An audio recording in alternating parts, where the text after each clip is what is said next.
አንደኛ እስልምና ወደፊት የሚመጣውን ነገር እያንዳንዱ ነገር ቁጭ አድርጎልሻል እኮ ምክንያት ስላለው ነው። አራት የፈቀደው እያንዳንዱን ህግጋቶች ለምን መጾም እንዳለብን፣ ለምን ተሰትረን መቀመጥ እንዳለብን፣ ለምን ሴት ልጅ ሂጃብ ማድረግ እንዳለባት። እኔ እኮ አሁን ባንዴ አይደለም ይሄን ሂጃብ የጠመጠምኩት ገባሽ? ወደ እስልምና እስከምገባ አንብቤ ተወዛግቤ እምነት ሳይኖረኝ ያደርኳቸው ሌሊቶች አሉ፣ ያሳለፍኳቸው ቀኖች አሉ። ይሄም አይደለም ከዚህ ክርስቲያኑም አይደለም ከሙስሊም አይደለም ብዬ ዝም ያልኩበትን ጊዜ አለ። ያለቀስኩበት ጊዜ አለ። እውነትን ፍለጋ አይኔ እንቅልፍ ፈልጎ በጣም በቃ ስፈልግ ሳነብ በዩቲዩብ ስገባ በመጽሐፍ የቀረኝ ነገር የለምና ፈልጌ ነው ያገኘሁት። አንደኛ እንደ ሰው አቀባበል ይለያያል። በቀናነት ረጋ ብለሽ ቀስ ብለሽ ማነጻጸር ትችያለሽ እንጂ እንደዚህ በደፈናው አድናንን ስላገባሽ ብዙ እንደዛ ነው የሚመስለው። ስቲል አሁን ድረስ ያ ለሱ ብለሽ ነው። አድናን እኮ እኔን ጀነት አያስገባኝም እሱን ስላገባውኝ አይደለም። እኔ ለበስሞት አልተጫነሽም እስልምና እንድትቀበይ ጠይቀሻል? ሶላት ራሱ እንዴት እንደሚሰገድ አላሳየኝም። አላህ በሚያውቀው ሶላት እንዴት እንደሚሰገድ እኔ ነኝ መጽሐፉን ገዝቼ ዩቲዩብ ከፍቼ አንጥፌ ትሬሊንግ አድርጌ መስገድ ራሱ የቻልኩት። መጠይቃቸው ጥያቄዎች ግር ያሉኝ ነገር ካለ ያብራራልኛል። በተረፈ አዳምጣለሁ፣ አነባለሁ። በተረፈ ባንዲ አይደለም እቺን መቅደስ የገነባትኝ ስቴፕ አለው። ግን ቀናነት እኔ በምናምን አለው አንድ ሰው ቀና መሆን አለበት።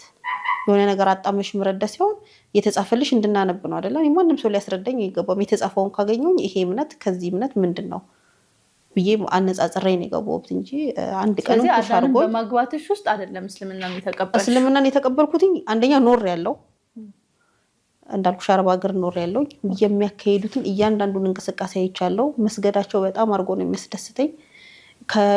የቤተሰብና የልጅ ቁርኝታቸው በጣም የተለየ ነው። ስቲል አሁን ድረስ ልጃቸው ነው የምትሆኙ። እንደ ልጃቸው ትንሽ ሆነሽ እንደምታድጊ ልጃቸው ነው ለአንቺ ሰፖርቲቭ የሚሆኑት። አድገሽም በቃ ልብስ ይገዙልሻል። አድገሽም እኮ ብር ቢያንስሽ ብትወርጂ ብትከስሪ አሉልሽ ቤተሰቦች ሁሉ ነገር በቃ የሚደራውን አግብተሽ ወተሽ ራሱ ወደ እንግድነት ራሱ ወደ ቤታቸው ስትመጪ ትልቅ እንግዳ በሚመጣ ልክ ነው አቀባበል የሚደረግልሽ። ምርቃታቸው በቃ እኔ አላቅም። እኔ እስካሁን አላየሁኝም አረብ ልጁን ሲራገም አይቼ አላቅም። አላህ በሚያውቀው ሊኖር ይችላል። በቃ አላህ ይረትብ ለክ ያምህል ወይ አላህ ይርዘቅ አላህ ያዊክ በቃ እንደዚህ ነው። በቃ እንዳለ ምርቃታቸውና ያ ነገር እኔን ስቦኛል። እኔ ሳላውቅ እኔ ስቦኛል። እንደነገርኩሽ ነው። እዛው ሁሉም ቤት መስጊድ አለ እያንዳንዱ ቤት ዱባይ ላይና አዛን ሲያረጉን ያብሬ አዛን አረግ ነበር። ማንም አስገድዶኝ አይደለም ማለት መስማት በጣም ያስደስተኝ ነበር ብለሽ ነበር። በቃ አብሬ አላህ አክብር ነበር። ምን እንደሆነ ትርጉሙ ተፍሲሉን እኮ አላውቅም፣ ግን አብሬ እንትን ነበር። ይሄ ባህላቸው ሁሉ ነገራቸው ደስ ይለኛል። እና ቀስ እያልኩ አንብቤ 6 ወር ፈጅቶብኛል። ዝም ብዬ አይደለም በሂጃብ ወጥቼ ያወለኩበት ጊዜ ያለ የሰውን እንትን አዲስ ነገር አይደለም የሚሆንብሽ። የጨነቀኝ ጊዜ ነበር። በቃ የሆነ ነገር እኮ ውስጥሽ እስከሚገባ ቀስ እያልሽ ነው ትምህርት የምንማረው 1 2 3 4 እያልና ከዛ እያልኩኝ ነው ራሴን እያገነባው የመጣሁት። ሰልማለሁ ብለሽ በምን አጋጣሚ ወሰንሽ? በቃ ሰርፕራይዝ ነው ያደረኩት እኔ ለባለቤቴ። ድንገት ነው የሆነበት። ካፌ ላይ እንብላ ምናምን ብሎ ሻይን ጠጣ ብሎ ወተናል። እጄን ጨብጠኝ አልኩኝ። አላሁን ሻሃዳ ሲዘኝ አልኩት። አይዋ ወላሂ እንደዛ ነው ያደረኩትኝ። ከዛ የምርሽን ነው አለኝ። አዎ ሻሃዳ ሲዘኝ አሁን ከዛ ምን ያርግሽ ወይ ኡዱ አርገሽ ትመጪ በቃ የሚለው ነገር ነው የጠፋበት። በቃ ሻሃዳ ሲዘኝ አላህ ሁሉን ነገር ያውቃል። ምንም ነገር የሚቀረው ነገር የለም። የልብሽን ያውቃል። አንቺ አሁን የልቤን የውስጤን አታውቂም። ማውራውን ነው ሻሃዳ ያስኩኝ። ሂጃብ አስታውሳለሁ። ቦሌ ሚካኤል ሄደን ፒንክ ናት። እንደውም ሰርቀውኝ ተናድጃለሁ። እሷን ገዛ አደረኩኝ። ወጣሁኝ። በቃ ግማሹ እንደዚህ ይላል፣ ግማሹ በቃ ሌላ ተአምር ነው የሆነብኝ። ምንድን ነው ያደረኩትኝ ጭንቅላቴ ላይ እንደዚህ የሚያስጨሆ እስከምል ድረስ። ግማሹ አላመነም። በቃ ስልኬን ቀየርኩኝ ምናምን። ትንሽ ጊዜ ደግሞ ለራሴ ሰጠው። ከዛ በቃ ራሴን በደንብ ጠንከር አድርጌ ይሄ የኔ ህይወት ነው ማንም ሳይመለከተው ማልኩኝ። ቤተሰብ ሁሉ ተናወጠ። ቀላል አይደለም ማለት እኔ በነበርኩበት ሰዓት እንደዚህ ሶሻል ሚዲያው ክፍት አይደለም፣ ያግዝሽ የለም። አሁን እኮ ለስለም ካልሽ የሚያስተምርሽ እያንዳንዱ ነገር እኮ ጥንቅቅ አድርጎ የሚያስረዳሽ ሰው አለ። ያኔ ግን የለም።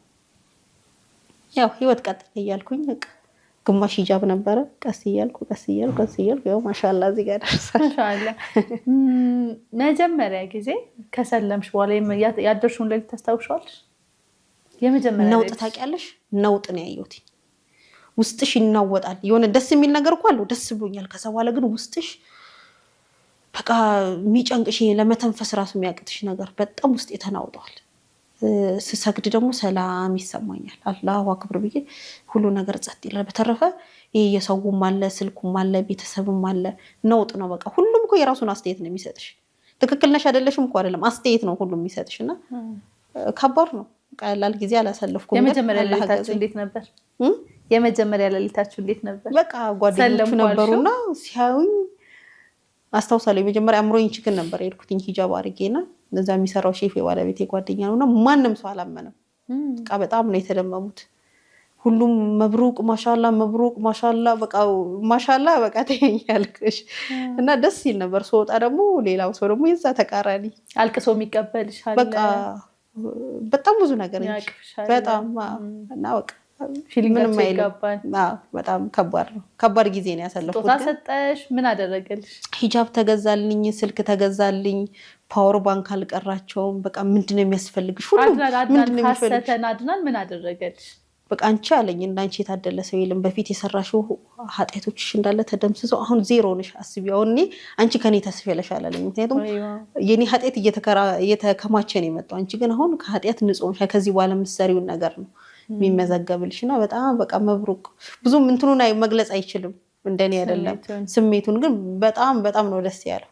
በጣም መቅዴ በአድናን ውስጥ እስልምናን አግኝቻለሁ ብለሽ ታስቢያለሽ? አዎ በጣም አድናን ሲባል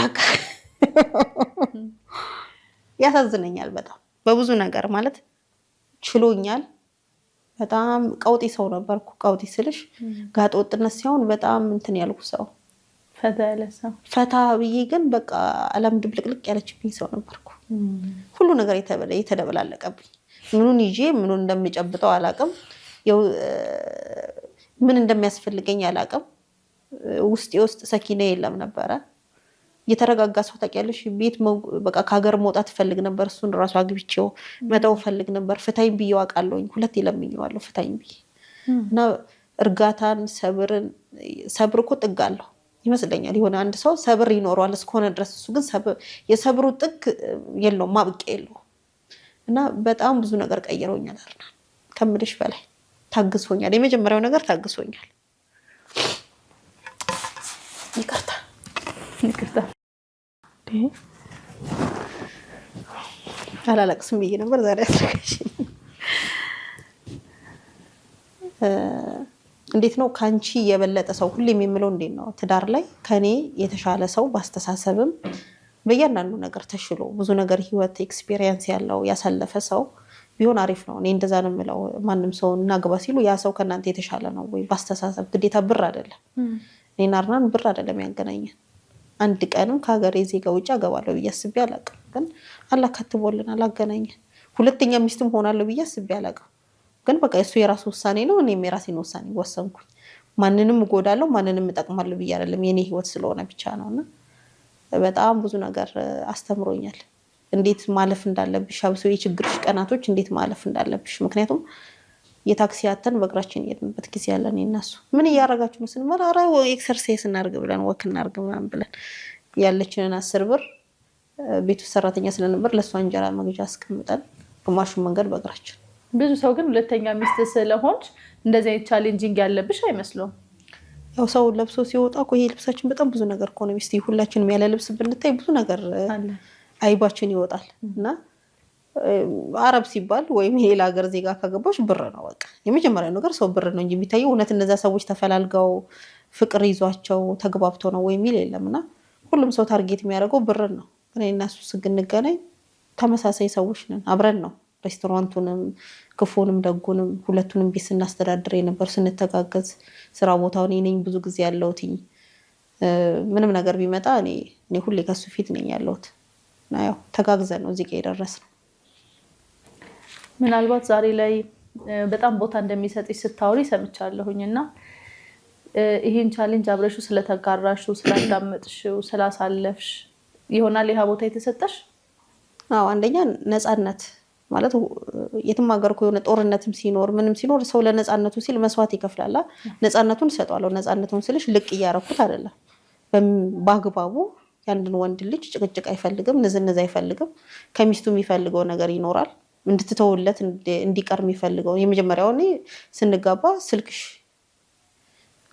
እሳት ውስጥ ነው የከተተው ይሄን ሲም መያዝ የለብሽም ኦኬ ጓደኞቼ እኔ ምን ያደርጉልኛል ገባሽ እሱን አሁን እኔ የትዳር አጋር መተው ያለብኝ ነገር ትቻለሁ ቀስ ቀስ እያልኩ ባንዴ አይደለም ባንዴ የምትዋቸው ነው ባንዴ ትቻለሁ በተረፈ ሰላሙን ሰጣዋለሁ በስራ በደንብ አድርጌ ነው ማገዘው ባለኝ ነገር ሁሉ የኔ ብቻ ነው የምለው ነገር የለም አገዘዋለሁ ማንንም እንዲያስቀይመው ያላግባብ እንዲጎዳው አልፈልግም ማንንም ሰው ካጠፋ ጥፋቱንም እነግረዋለሁ በዛው ልክ አንተ ጥፋተኛ ነህ ይሄ ማድረግ የለብህም በተረፈ ለኔ ጥሩ ሆኖልኛል በቃ አርና ለኔ ጥሩ ሆኖልኛል እንግዲህ ሁሉን ነገር እኛ ነን የምናውቀው እኔና እሱ ነን የምናውቀው እንዴት አድርገን እንደምንኖር ያብር እንዴት እንደሚመጣ እንዴት አድርገን ከቨር አድርገን ለሁለቱ ቤት እንደሚደረስ እያንዳንዱ የምናውቀው እኛ ነን ስለዚህ በሁሉም ነገር ላይ የኔ ቤት ብቻ ይደረግ ያኛው ቤት አይመለከተኝም የፈለጉትን ይሁን አለለ መካፈል ያለበት ነገር እኮ መካፈል አለበት ፍትሃዊ መሆን አለብሽ ምድር ላይ ስትኖሪ እና ያ ይመስለኛል እሱ ከኔ ጋር ያለው ነገር በደንብ እንዲጠብቅ ያደርገው ያው ስራም ስለሚያገናኝ እንጂ አላውቅም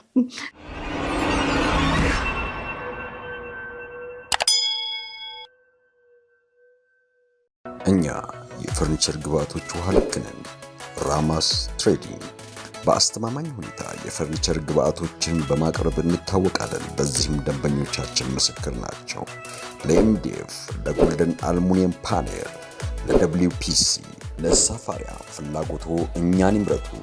በተጨማሪ ላሚኔት፣ ኤምዲኤፍ፣ የመጅሊስ ፍሬም፣ ቺፕውድ እና ሌሎች የፈርኒቸር ማምረቻ ዕቃዎች እኛ ጋር በሽ ናቸው። በ0912 47 60 04 ያገኙናል። ራማስ ትሬዲንግ በፈርኒቸር ግብአት ፍላጎቶ።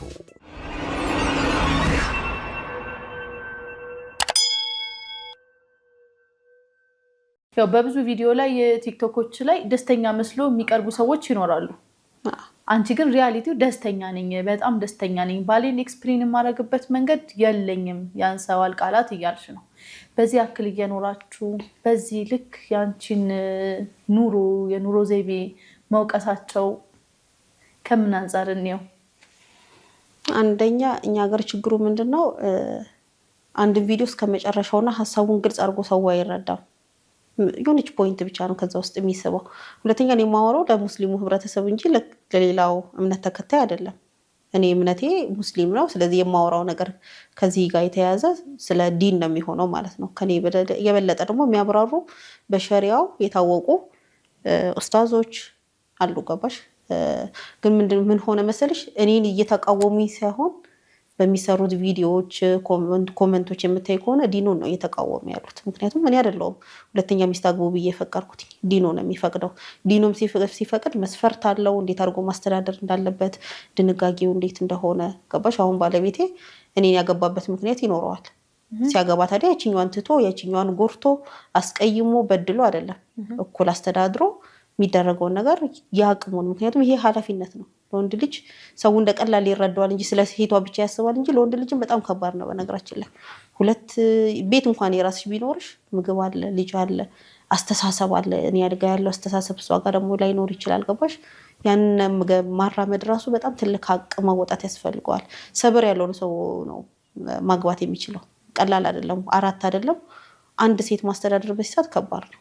ከኢኮኖሚውም ካስተሳሰቡም ከሁሉም ነገር እና ይቃወሙ።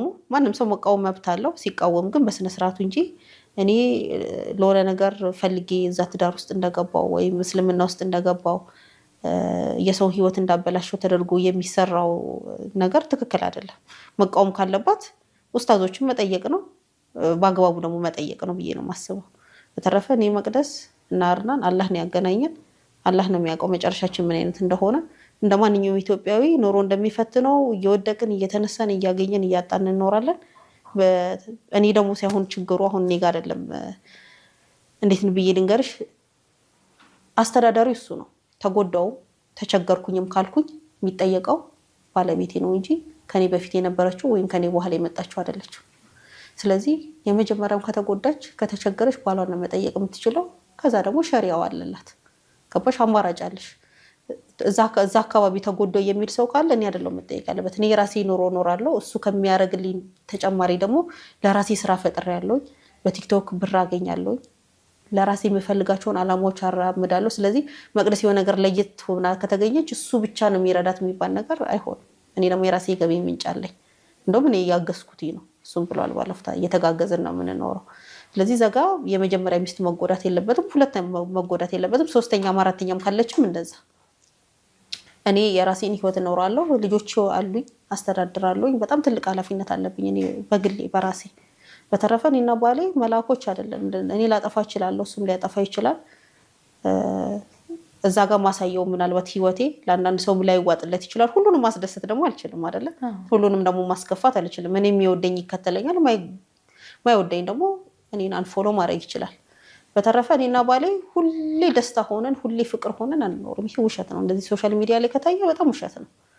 ምንደባበርበት ጊዜ ያለ ድምፁ መስማት የሚያስጠላኝ ጊዜ ሊኖር ይችላል። እንዲያናግረኝ ያኮረፍኩበት ያስቀየመኝ ነገር እኔም እንደዛው ሊኖር ይችላል። ግን ያልፋሉ። እነዚህ ጊዜያዊ ነገሮች ናቸው። ማሳለፍ ከቻልሽ ታሳልፊያለሽ፣ ማሳለፍ ካልቻልሽ ደግሞ ቤትሽን ታፈርሻለሽ። እኔ አሁን ላፍርሰው ብል ይሄንን ትዳር ላፍርሰው ብል ማአት ምክንያቶች አሉኝ።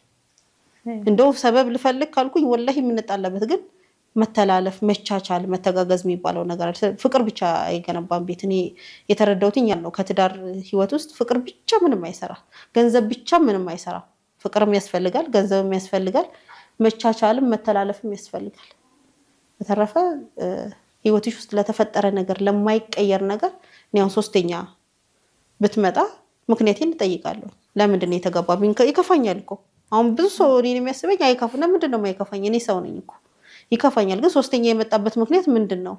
ብር ስላለህ ነው? አቅሙ ስላለ እስከ 4 ስለተፈቀደልህ? ወይስ ልጅ በቂ አልሰጠሁም? ወይስ ፍቅር በቂ አልሰጠሁም? ወይስ ያጎደልኩትኝ ሌላ በእኔ እናንተ መሀል የሚቀር ነገር አለ ወይ ብዬ እጠይቃለሁ። ምክንያቴን ስህተቴን ማወቅ እፈልጋለሁ። አይ እንደዚህ ነው ካለ መከራከር አልችልም። ከተስማማው አርፌ ልጆቼን እያሳደግኩ እኖራለሁ። ካልተስማማው ደግሞ መውጣት እችላለሁ። ውሳኔው እጅሽ ላይ ነው ያለው። ሁለቱም ሐላል ነው።